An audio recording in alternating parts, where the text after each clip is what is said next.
అందరికీ నమస్కారం. నేను మీ షణ్ముఖ్.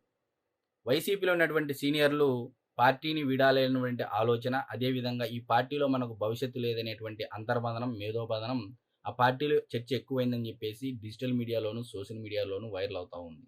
మరి ఒకసారి ఈ అంశం గురించి మనం విశ్లేషణ చేసుకున్నట్లయితే, ఒక సీనియర్ జర్నలిస్ట్ ఇచ్చినటువంటి అంతర్గత సమాచారం మేరకు వైసీపీలో ఉత్తరాంధ్ర ప్రాంతంలో ఉన్నటువంటి నాయకులు, అతి ముఖ్యంగా అమరావతి పరిధిలో దాదాపు 10-12 నియోజకవర్గాల్లో ఉన్నటువంటి వైసీపీ పార్టీకి సంబంధించినటువంటి సీనియర్ నాయకులు కొంతమంది గ్రూపులుగా డివైడ్ అయ్యి 5 స్టార్ హోటల్లో బస చేసి అక్కడ గ్రూప్ రాజకీయాలు నడుపుతున్నారు. అక్కడ ప్రధానంగా జరిగినటువంటి చర్చ ఏమిటంటే, వైసీపీలో ఇక భవిష్యత్తు లేదు మనకు.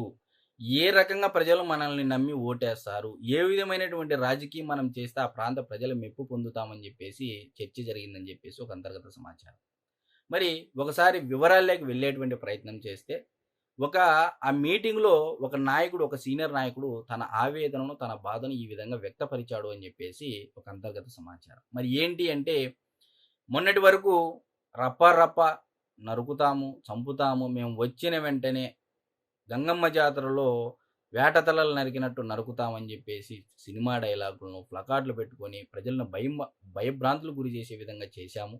మరి అదేవిధంగా ఈ దేశంలో సింగిల్‌గా పోటీ చేసి, సింగిల్‌గా గెలిచి, సింగిల్‌గా ఓడిపోయి, సింగిల్‌గా మళ్ళా పోటీ చేసేటువంటి పార్టీ వైసీపీ పార్టీ అని చెప్పేసి మనం సాంగులు, ఎలివేషన్‌లు, సోషల్ మీడియాలో ట్రెండింగ్‌లు విపరీతంగా హైప్‌లు ఇచ్చినప్పటికీ మరి నిజంగా ఇవి ప్రజలకు మేలు చేసేటువంటి అంశాలా? నిజంగా ప్రజల కోసం మనం రాజకీయం చేయాలి అనుకుంటే, ఈ రపా డైలాగులు ప్రజలు నచ్చుతాయా ప్రజలకి? మరి ఈ ప్రజలకి ఇవి నచ్చి, మెచ్చి మనకు ఓటేసి వంటి రాజకీయమా ఇది అంటే, కాదు అని జెప్పేసి సగటు ఆవేదనను పంచుకున్నాడు. మరి అదే విధంగా మొన్నటి వరకు కాస్తో కూస్తో ఆశలు పెట్టుకున్నటువంటి వైసీపీ నాయకులు, సీనియర్ నాయకులు, సరే ఒక 50,00,00,000, 100,00,00,000 ఇక్కడ ఇన్వెస్ట్ చేస్తే సరే ఏదైనప్పటికీ ఇప్పుడు కాకపోయినా భవిష్యత్తులో మనము సంపాదించుకోవచ్చు అని చెప్పేసి ఒక ఆలోచనలో ఉన్నటువంటి సీనియర్ నాయకులు సైతము నేరు ఆవేదనకు, మనోవేదనకు చెందుతున్నారు అని చెప్పేసి ఇదొక అంతర్గత సమాచారం.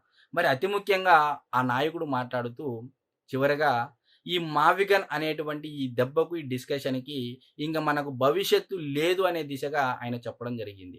ఆయన క్లియర్‌గా చెప్పడం జరిగింది. 2014లో ఏమో మనము దొనకొండ, నూజివీడు అన్నాము. 2015-19 మధ్య అమరావతి అన్నాము. అసెంబ్లీ సాక్షిగా మనము అమరావతి అని జెప్పేసి 30,000 ఎకరాలకు పైగా ఉండాలని జెప్పేసి జగన్మోహన్ రెడ్డి గారు చెప్పడం జరిగింది.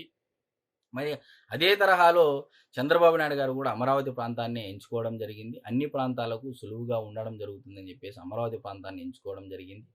మరి 2000 మరలా 19 టయానికొచ్చేదలికే 3 రాజధానులు అంటిమి. మరి 3 రాజధానులు ఏది? వైజాగు, కర్నూలు, అమరావతి అని చెప్పి చెప్పడం జరిగింది.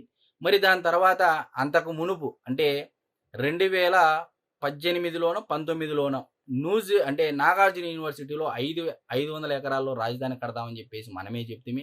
దాని తర్వాత మనమే 3 రాజధానులు అంటిమి. దాని తర్వాత ఇప్పుడు ఏమంటున్నాము అంటే మరలా వైజాగ్ అని చెప్పేసి ఎగ్జిక్యూటివ్ క్యాపిటల్ సీఎం ఎక్కడ కూర్చుంటే అక్కడే రాజధాని అని చెప్పేసి చెప్పడం జరిగింది. మరలా దాని తర్వాత మనం ఏమన్నాము మావిగన్ విజయవాడ, గుంటూరు, మచిలీపట్నం.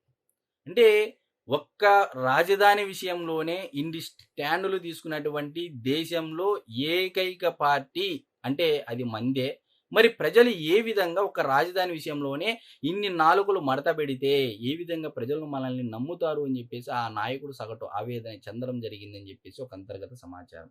2014 నుంచి 2026 వరకు జగన్మోహన్ రెడ్డి గారు రాజధాని విషయంలో ఎన్ని నాలుకలు మడత పెట్టడం జరిగింది అనే విషయాన్ని ఆయన సున్నితంగా వివరిస్తూనే ఆ అమరావతి ప్రాంతానికి సంబంధించినటువంటి సీనియర్ నాయకులు సైతం మనోవేదన చెందారు. ఇంకా మనకు ఈ పార్టీలో రాజకీయ భవిష్యత్తు లేదు అని చెప్పేసి ఒక తీర్మానంకి వచ్చారు. ఒక ఆలోచనకు వచ్చారు.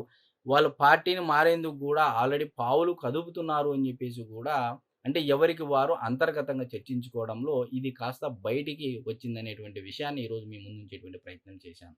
మరి ఒక్క రాజధాని విషయంలోనే, ఒక్క మావిగన్ విషయంలోనే అంటే ఈ మావిగన్ అనేటువంటి పదం వచ్చేంత వరకు అంతకుముందు జగన్మోహన్ రెడ్డి గారు దోణకొండ, నూజివీడు నుంచి, అమరావతి నుంచి, నాగార్జున యూనివర్సిటీలో 500 ఎకరాల నుంచి, మరి అదేవిధంగా 3 రాజధానుల విషయంలో అయితేనేమి, మళ్ళా దాని తర్వాత వైజాగ్‌లో స్టీల్ ప్లాంట్ తీసేసి రాజధాని అక్కడ కడతామని జెప్పేసి, మళ్ళా దాని తర్వాత మళ్ళా ఇప్పుడు విజయవాడ, మచిలీపట్నం, గుంటూరు అని జెప్పేసి ఇన్ని స్టాండ్‌లు తీసుకున్నారే. ఏ ప్రాతిపదికన అమరావతి ప్రాంత రైతులకు గాని, వైజాగ్ ప్రాంతానికి సంబంధించినటువంటి ప్రజలకు గాని, ఈరోజు కర్నూలు జిల్లాకు సంబంధించినటువంటి ప్రజలకు గాని, వైఎస్ఆర్‌సీపీ పార్టీ ఏ విధంగా ప్రజలకి సమాధానం ఇస్తుందంటే అని జెప్పేసి ప్రజలు భావిస్తా ఉన్నారనేది ఇది అంతర్గత సమాచారం మేరకు మీ ముందుంచేటువంటి ప్రయత్నం చేశాను. అందరికీ నమస్కారం.